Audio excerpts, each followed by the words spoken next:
Yung initial call ng referee, first referee namin was 4 touches.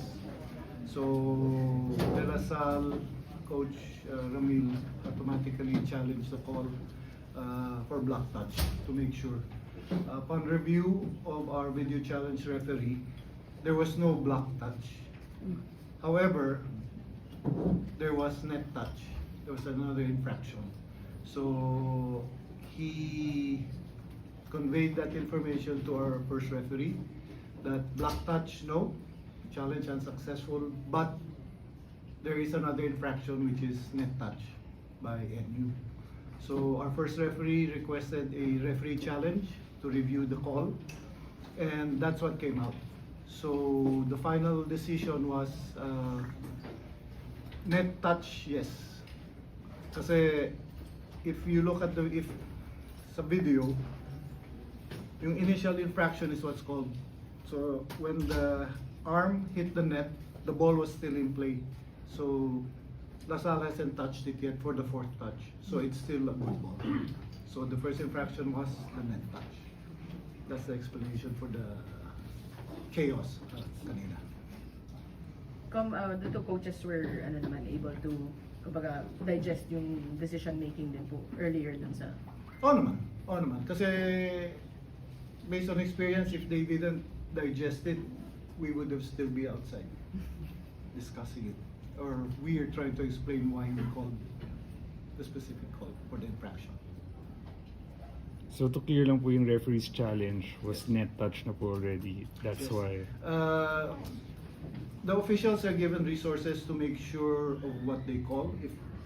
If the referee, the first referee has doubts with his call, he has the right to request for a referee challenge, which is what he did, to make sure that it was 4 touches or there was another infraction, which was conveyed to him earlier.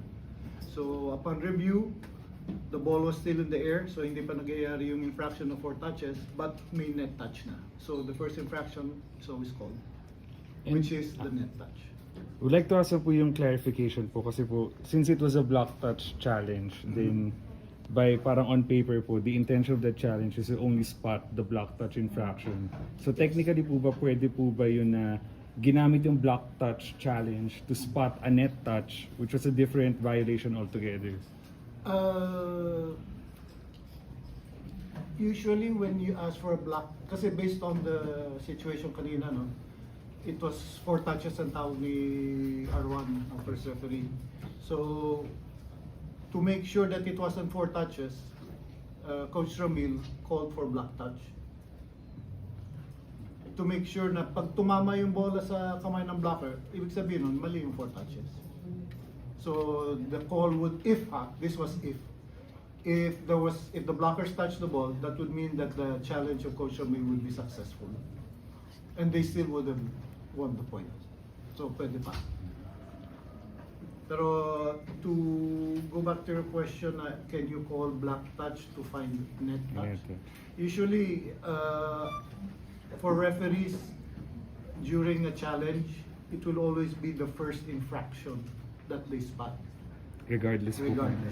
Yes. So, kung tinawag ni Coach Ramil yung black touch, pero nangyari na yung net touch, yung net fault muna. Kasi, like I said, the ball is still live. Hindi pa natamaan ng 4th touch.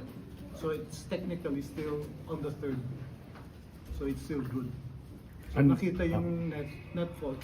That's the first infraction. That's what's called. Another question din po. Just based on seeing it in real time, the fact po na yung pagkatama po ng bola sa net, yung mismong naging motion po ng net nun was may impression po na that's what led to Ara touching the net. It wasn't like a direct hit, but like more of the motion of the net was responsible for Panica's arm drawing contact with the net. And I think po in FIVB rules po, if the movement of the net was caused by the ball and the contact, and there was a subsequent contact made, then that's not a net touch infraction po. So ano po yung naging interpretation po? Our interpretation is nag-net fault talaga siya. It wasn't the net moving. Kasi if you if you look at the net, if the ball hits the net will go this way, di ba? But it didn't. It went. Yung unang motion na gumalaw, This is based on the video challenge. Unang motion gumalaw, hindi naman tumama sa kamay ni Panique. After. Nung nag-bounce na yung bola, doon na bumaba yung kamay ni Panique. Split second lang. Pero the referee's challenge was essential to award the point to Lasal. Kumbaga, Of course. from dun sa challenge po nila, hindi po pwedeng i-award sa kanila yung point. Kahit nakita si net touch dun sa... Because the video challenge referee conveyed information that said that there's another infraction. That's why the first referee requested for his own challenge to make sure of the infraction. Thank you very much, Sir Mike.